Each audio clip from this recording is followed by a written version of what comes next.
जय श्री कृष्णा दोस्तों, राधे राधे। दोस्तों, आज हम इस वीडियो में एक बहुत ही खास और महत्वपूर्ण विषय पर बात करने वाले हैं। आज हम आपको बताएंगे कि रक्षाबंधन के दौरान अगर एक बेटी अपने मायके से कुछ ऐसी चीजें अपने ससुराल ले आती है तो यह उसके घर की बर्बादी का कारण बन सकती है। तो चलिए जानते हैं कौन कौन सी ऐसी चीजें हैं जो किसी बहू को अपने मायके से ससुराल नहीं लानी चाहिए, वरना उसका घर उजड़ सकता है। लेकिन उससे पहले रक्षाबंधन के बारे में कुछ खास बातें जानना आपके लिए जरूरी है। इसलिए दोस्तों, आज का वीडियो बहुत ही खास है। मित्रों, रक्षाबंधन का त्योहार हर साल सावन माह की पूर्णिमा तिथि को मनाया जाता है। शास्त्रों के अनुसार रक्षाबंधन का त्योहार भद्रा काल में भूलकर भी नहीं मनाना चाहिए। भद्रा काल में रक्षा सूत्र यानी राखी बांधना बेहद अशुभ माना जाता है। शास्त्रों में कहा गया है कि रक्षाबंधन का पर्व भद्रा काल को त्याग करके ही मनाना चाहिए। इसके साथ ही रक्षाबंधन के त्योहार को किस दिन मनाना चाहिए, इस पर भी बहुत उलझन की स्थिति रहती है। मित्रों, इस बार कई लोगों का मानना है कि रक्षाबंधन 20 अगस्त को मनाना चाहिए, जबकि कुछ लोगों का कहना है कि 19 अगस्त को रक्षाबंधन का त्योहार मनाना शुभ रहेगा। तो आज हम इस वीडियो में आपको बताएंगे कि रक्षाबंधन का त्योहार सही में किस दिन मनाया जाएगा, 19 अगस्त या फिर 20 अगस्त को। साथ ही आज हम आपको भद्रा काल का भी समय बताएंगे, क्योंकि इस बार रक्षाबंधन पर भद्रा काल का साया रहेगा। इसलिए राखी बांधने का शुभ मुहूर्त आपके लिए जानना अति आवश्यक है। और यह भी बताएंगे कि रक्षाबंधन पर मायके से भूल से भी इन वस्तुओं को नहीं लाना चाहिए। इसलिए दोस्तों, इस वीडियो को अंत तक जरूर देखें। दोस्तों, जिस भाई के पास बहन होती है वह बहुत भाग्यशाली होता है, क्योंकि बहन केवल नसीब वाले भाई को ही मिलती है। भाई बहन के इस अटूट रिश्ते को हमेशा सही सलामत बनाए रखने के लिए कृपया इस वीडियो को लाइक जरूर करें। तो आइए शुरू करते हैं। मित्रों, रक्षाबंधन का त्योहार भाई बहन के अटूट प्यार का प्रतीक है। इस दिन बहन अपने भाई की कलाई में रक्षा सूत्र यानी कि राखी बांधती है और उसकी लंबी उम्र की और स्वस्थ की कामना करती है, और भाई भी सदा अपनी बहन की रक्षा करने का वचन देते हैं। दोस्तों, आपको बता दें कि शास्त्रों में भद्रा काल में राखी का त्योहार मनाना अशुभ बताया गया है। इसीलिए भूलकर भी भद्रा काल में आप अपने भाई को राखी कभी न बांधें। इसके पीछे एक पौराणिक कथा भी है। ऐसा कहा जाता है कि लंकापति रावण ने अपनी बहन से भद्रा काल में ही राखी बंधवाई थी और 1 वर्ष के अंदर ही उनका विनाश हो गया था। इसके अलावा भद्रा, जो कि शनिदेव की बहन है, और उन्हें ब्रह्मा जी ने श्राप दिया है कि जो भी भद्रा के समय शुभ या फिर मांगलिक कार्य करेगा उसका परिणाम हमेशा ही अशुभ होगा। इसीलिए आप गलती से भी भद्रा के समय रक्षाबंधन का त्योहार न मनाएं। और रक्षाबंधन की शुरुआत के पीछे विभिन्न कहानियां हैं, जिनमें से एक के अनुसार युद्ध के दौरान भगवान श्री कृष्ण के अंगूठे में चोट लगने पर द्रौपदी ने एक कपड़े का टुकड़ा बांधा। तब भगवान कृष्ण ने जरूरत पड़ने पर सहायता करने का वादा किया। भगवान श्री हरि विष्णु को राजा बलि के बंधन से मुक्त कराने के लिए माता लक्ष्मी ने राजा बलि को राखी बांधी थी।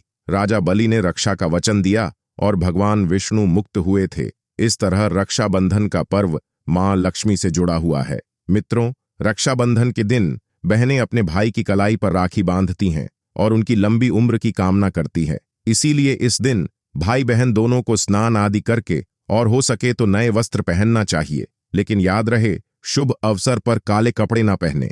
नए वस्त्र पहनने के बाद साथ मिलकर भगवान की पूजा करनी चाहिए। पूजा से पहले आप पूजा की थाली अवश्य लगा लें और उसमें रोली, चंदन, अक्षत, राखी, मिठाई आदि और एक शुद्ध घी का दीपक भी जरूर रख लें। मित्रों, दीपक आप चाहे तो आटे का बना लें या माटी का या पीतल का, जिससे आप अपने भाई की आरती करेंगे। दोस्तों, अब आप इस पूजा की थाली को सबसे पहले भगवान को समर्पित करें और भगवान की कलाई पर पहली राखी बांधने से पहले मंदिर में राखी चढ़ाएं। इसके बाद आप अपने भाई को पूर्व या उत्तर की ओर मुख करके बैठाएं और बहन का मुख पश्चिम की ओर होना चाहिए। मित्रों, रक्षाबंधन पर सबसे पहले घर के मंदिर में पूजा पाठ कर लें। इसके बाद भगवान गणेश जी को राखी अवश्य बांधें और अंत में भाई की कलाई के लिए थाली सजाएं। फिर भाई को सबसे पहले तिलक करें, उन्हें रोली, चंदन और अक्षत लगाएं और उनके ऊपर थोड़े से फूल छिड़कें। यदि फूल उपलब्ध न हो तो चावल छिड़कें और अंत में भाई की आरती करें। अब आप अपने भाई की दाईं कलाई में राखी बांधें और इसके बाद भाई का मुंह मीठा कराएं। भाई के लिए मंगल कामना करें। राखी बांधने के बाद भाई भी अपनी बहनों को रक्षा का वचन दें कि बहन, मैं सदा तुम्हारी रक्षा करूंगा, तुम्हारी हर जिद पूरी करूंगा, तुम्हारी हर इच्छा पूरी करूंगा। अगर माँ बाप नहीं हैं तो उनकी कमी को पूरा करूंगा। पिता बनकर हर इच्छा पूरी करूंगा। माँ बनकर तुम्हारी पालन पोषण करूंगा और बहनों को उपहार वगैरह अवश्य भेंट करें। मित्रों, तो चलिए अब जानते हैं साल 2024 में रक्षाबंधन का त्योहार को कब मनाया जाएगा। दोस्तों, पूर्णिमा तिथि की शुरुआत 19 अगस्त की सुबह 3:04 में हो रही है और पूर्णिमा तिथि की समाप्ति 19 अगस्त की रात 11:55 में होगी। इस आधार पर उदया तिथि के अनुसार रक्षाबंधन का त्योहार 19 अगस्त यानी सोमवार को मनाया जाएगा। इसमें कोई भी कंफ्यूजन नहीं है। दोस्तों, रक्षाबंधन 2024 पर इस साल भद्रा का साया रहेगा। रक्षाबंधन के दिन भद्रा का प्रारंभ सुबह 5:53 में होगा और यह दोपहर 1:30 बजे तक रहेगा। इस भद्रा का वास पाताल लोक में माना जाता है। हालांकि कई विद्वानों का मत है कि यदि भद्रा का वास स्थान पाताल या स्वर्ग लोक में है तो यह पृथ्वी पर रहने वाले लोगों के लिए अशुभ नहीं होती है, इसे शुभ माना जाता है। फिर भी कई शुभ कार्यों में पाताल की भद्रा को नजरअंदाज नहीं किया जाता है। आखिरकार हम हिंदू हैं और हमें हर शुभ या अशुभ कार्य का पालन करना पड़ता है। किसी भी शुभ या अशुभ कार्य को नजरअंदाज नहीं किया जा सकता। और दोस्तों, रक्षाबंधन के शाम पंचक भी है। रक्षाबंधन वाले दिन शाम के समय में पंचक लग रहा है। पंचक शाम 7 बजे से शुरू होगा और अगले दिन सुबह 5:53 तक रहेगा। पंचक सोमवार को लग रहा है, जो राज पंचक होगा। इसको अशुभ नहीं माना जाता है, यह शुभ होता है। दोस्तों, सबसे महत्वपूर्ण बात यह है कि रक्षाबंधन का शुभ मुहूर्त 19 अगस्त को दोपहर 1:30 बजे से लेकर रात 9:08 तक रहेगा। उस दिन भाइयों को राखी बांधने के लिए 7 घंटे 38 मिनट तक का समय मिलेगा। दोस्तों, इस बात का ध्यान रहे, भद्रा में राखी बांधने से हमेशा घर परिवार का विनाश होता है। इसीलिए भाई को इस समय कभी राखी नहीं बांधना चाहिए। पूरा घर परिवार कंगाल हो सकता है। पौराणिक कथाओं के अनुसार लंकापति रावण को उसकी बहन ने इसी समय राखी बांधी थी। इसके बाद प्रभु श्री राम के हाथों रावण का वध हुआ था और उसके पूरे कुल का विनाश हो गया। इसीलिए समय के अनुसार रक्षाबंधन का त्योहार मनाना बहुत ही शुभ और मंगलकारी रहेगा। मित्रों, यह थोड़ा कठिन हो सकता है, लेकिन यह समय आपके भाई और आपके परिवार के लिए बहुत शुभ रहने वाला है। दोस्तों, कई लोगों के यहाँ ये परंपरा होती है कि वे सूर्यास्त के बाद रक्षाबंधन का त्योहार नहीं मनाते हैं, लेकिन रक्षाबंधन यानी राखी बांधने का मुहूर्त 19 अगस्त को रात 9:08 तक का है। इसलिए आप सूर्यास्त के समय भी राखी बांध सकते हैं। इस समय शुभ मुहूर्त पड़ रहा है और हमें मुहूर्त की अति आवश्यकता होती है। मुहूर्त चाहे रात में हो या दिन में, मुहूर्त तो मुहूर्त ही होता है। भक्तों को मुहूर्त पर राखी बांधने से भाई को कई लाख गुना शुभ फल प्राप्त होते हैं। उसका कभी अमंगल नहीं होता है। ऐसी बहन का भाई जहां भी जाएगा, दिन दुगना और रात चौगुना तरक्की करेगा। ऐसा भाई लाखों करोड़ों में खेलेगा। उसे रुतबा, पैसा, धन दौलत सब कुछ मिलेगा। राहु दोष, पितृदोष, नजर दोष, मंगल दोष सब दूर रहेंगे। मित्रों, रक्षाबंधन पर भाई को काले रंग के राखी नहीं बांधनी चाहिए, यह शुभ नहीं माना जाता है। भाई की कलाई पर हमेशा लाल रंग की राखी बांधना बहुत ही शुभ और मंगलकारी माना जाता है। रक्षाबंधन के पावन अवसर पर उपहार में बहन को चाकू, छुरी आदि कभी नहीं देना चाहिए। इससे जीवन पर नकारात्मकता का गहरा असर पड़ता है। बहन को सफेद कपड़ा भी उपहार में नहीं देना चाहिए, न ही चप्पल आदि देना चाहिए। उपहार में दक्षिणा और सुंदर भेंट देना चाहिए। एक प्यारी बहन ने अपने भाई को भाई बनाया और भाई का दर्जा दिया, तो भाई अपनी बहन के लिए इतना तो कर ही सकता है। इससे बहुत सुकून और सुख मिलता है। मित्रों, धर्मशास्त्रों के अनुसार माना जाता है कि बहन को राखी बांधने के लिए भाई के घर खुद बहन को जाना चाहिए। शास्त्रों में वेद पुराण के अनुसार ऐसा माना जाता है कि जो बहन रक्षाबंधन पर खुद नहीं जाती और भाई आता है बहन के घर, उस बहन को दोष लग जाता है। इसीलिए ऐसी प्रथा है कि रक्षाबंधन पर, खासकर रक्षाबंधन पर, बहन को भाई के घर जाना चाहिए। फिर भाई चाहे कहीं भी हो, बहन को जाना चाहिए। यदि भाई आपके पास नहीं है, विदेश में रहता है, किसी कारणवश आप भाई के पास नहीं जा सकते तो आप भाई के नाम की रक्षाबंधन की थाली, एक राखी, मिठाई, अक्षत, रोली, चंदन का तिलक भगवान गणेश जी को अपना भाई समझकर उनके कलाई पर बांधे। वह राखी स्वयं आपके भाई की कलाई तक पहुंच जाएगी। फिर चाहे आप श्री कृष्ण के बांधे, नारायण के बांधे, आप जिसके भी भक्त हैं उनकी कलाई पर बांधे, वह राखी स्वयं चलकर आपके भाई की कलाई तक पहुंचेगी। सच्ची भक्ति और श्रद्धा से राखी को बांधने से वह ईश्वर तुल्य हो जाती है। दोस्तों, रक्षाबंधन पर खाने में क्या क्या बनाना चाहिए, आइए जानते हैं। रक्षाबंधन के समय लहसुन और प्याज के बिना खाना बनाना चाहिए, क्योंकि इस समय देव शक्तियां स्वयं भगवान धरती पर आते हैं और अपने भक्तों से राखी बंधवाने के लिए यहाँ पधारते हैं, उन्हें भोग अर्पित किए जाते हैं। ऐसे में भाई के अंदर साक्षात भगवान का वास होता है। इस दिन लहसुन, प्याज, मांस, मदिरा, सिगरेट, गुटखा आदि का सेवन नहीं करना चाहिए, नहीं तो रक्षाबंधन का व्रत खंडित हो सकता है। खाने में पूरी, खीर और मीठे हलवे, मीठी सेवियां आदि अवश्य बनानी चाहिए। इस दिन कुछ मीठा घर में जरूर होना चाहिए, क्योंकि भाई में भगवान बसते हैं और बहन को ढेर सारा आशीर्वाद मिलता है। इसलिए मीठा बनाना तो चाहिए ही, खासकर मीठी सेवियां बनाना न भूलें। और भगवान को भोग अर्पित करने के बाद ही रक्षाबंधन का पर्व मनाना चाहिए। यह पर्व अत्यंत शुभ और मंगलकारी माना जाता है। इस दिन रसीले आलू की सब्जी, गोभी की सब्जी, केले की सब्जी, चटपटे गोभी आलू मटर पुलाव, पनीर पुलाव और खीरे का रायता बनाना चाहिए। घर में इस दिन पका खाना अवश्य बनाना चाहिए। इस दिन तवा नहीं चढ़ाना चाहिए,